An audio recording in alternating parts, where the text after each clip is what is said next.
Hi everyone, this is Dennis and welcome to our middle school algebra review camp.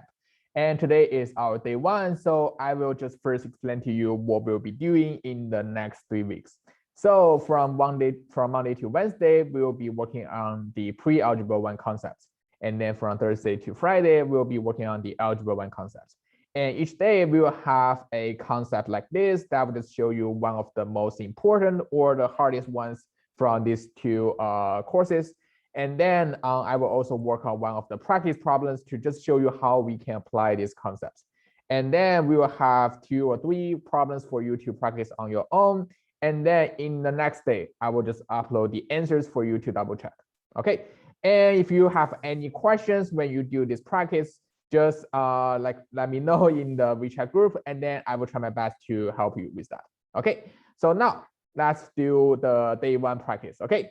So for day 1, we'll be talking about the negative number calculation. We know that in elementary school, we talk about the positive numbers, but for the negative numbers, it's getting more and more important in middle school because that is how we expand the number system. So how do we deal with the negative numbers? So for today's concept, we'll be focusing on the addition and subtraction and also the multiplication and division. Okay. So let's first see how we can do the addition with the negative numbers. Suppose I want to add the 2 numbers. Okay, so here I will take an example. Suppose I want to add 2 and 3 together. We see that these 2 numbers, they have the same sign. They are both positive. In this case, the final result will still be positive. And then we just need to add their numbers up. So 2 plus 3, we know that equals to 5. Okay, so the answer is a plus 5. Now, what if I want to add 2 negative numbers? Suppose I want to add a -2 with a -3. Okay, so here both numbers are negative, so the final results will also be negative. So let's just write down the negative sign to remind ourselves what is the sign of the final result. And then to get the number, we just need to add their absolute values. So it's okay if you don't know what is the absolute values. That's just like the number without the sign. Okay, so here the sum of the absolute values will be 2 plus 3, that equals to 5. So the result will be a -5. Okay, so these are the cases when we are trying to add 2 numbers with the same size. Now, what if we try to add the 2 numbers with different size? Suppose I want to add a 2 with a -3. Okay, so now we see that the 2 numbers have different signs. So to determine the sign, we need to look at these 2 numbers to see which one has the greater absolute values. And in this case, we notice that the -3 has a greater absolute value than that of the 2. So here the sign will be a minus. Okay, so we will keep the sign of the greater absolute values, which in this case is the -3. And then to get the number, we need to do subtraction.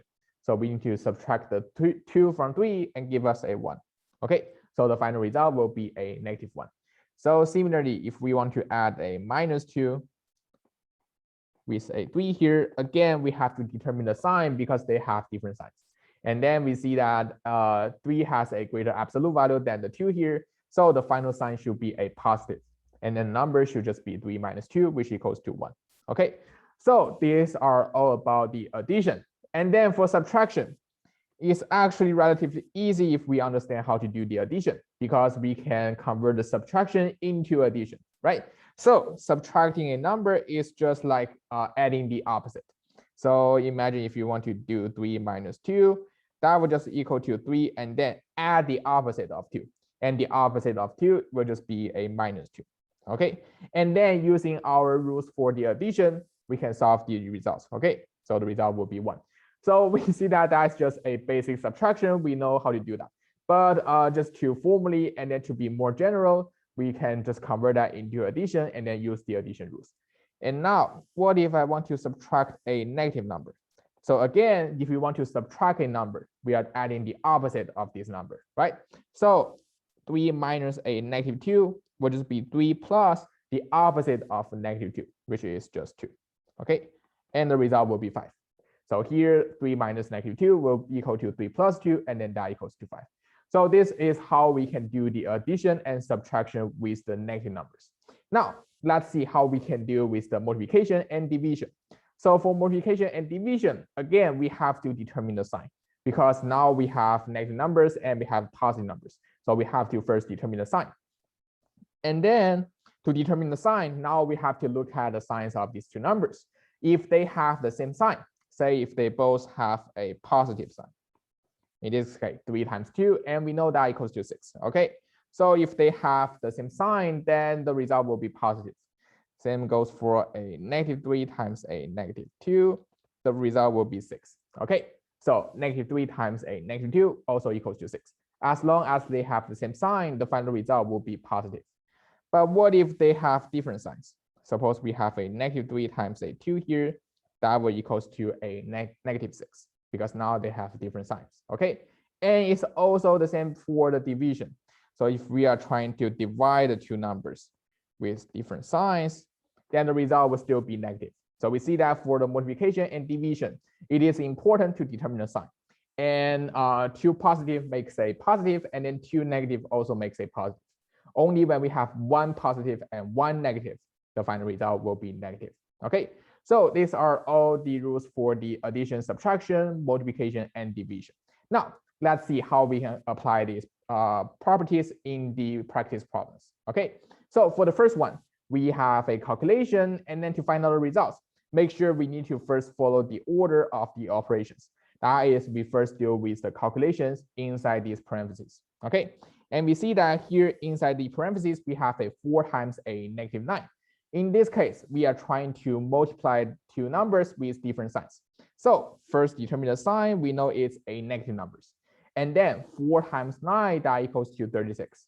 So a -36 will be the result from this parenthesis. And then we have the divided by a -2 divided by 3. Now we see that we just need to follow the orders from the left-hand side to the right-hand side. And then the first operation we have is the -36 divided by a -2. And they have the same sign, right? So we know that the final result from this operation should be a positive number. And then 36 divided by 2, that equals to 18. And then 18 divided by 3, that's easy, right? Because now they have the same sign, and then we are doing division. So 18 divided by 3, that equals to 6, okay? And this will be the answer.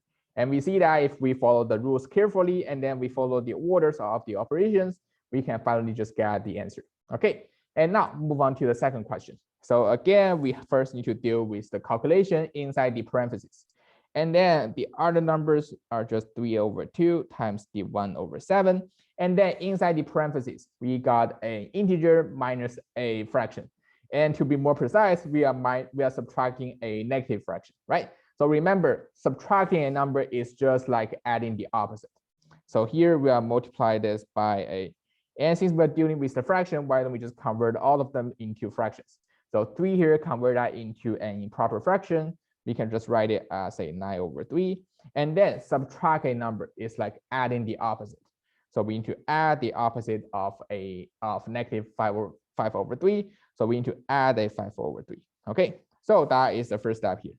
So we convert the subtraction into addition, and also we convert the integer into a fraction to help us with the calculation.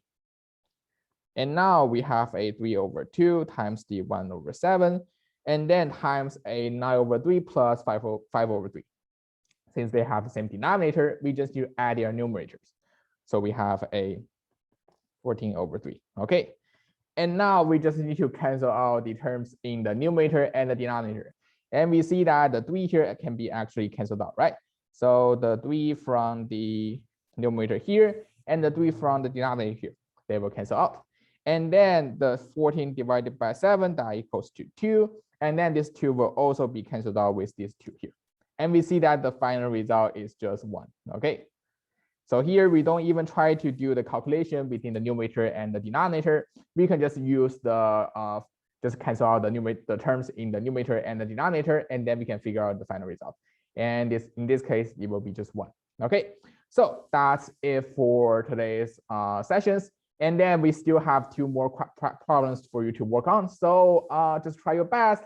And then when you are done, you can just submit your answers to the WeChat group. And then we'll just record your works. And then after the review camps, we will just have some small gifts for you. Okay, yes. So thank you for joining us. I will see you guys tomorrow. Okay, thank you guys. Bye.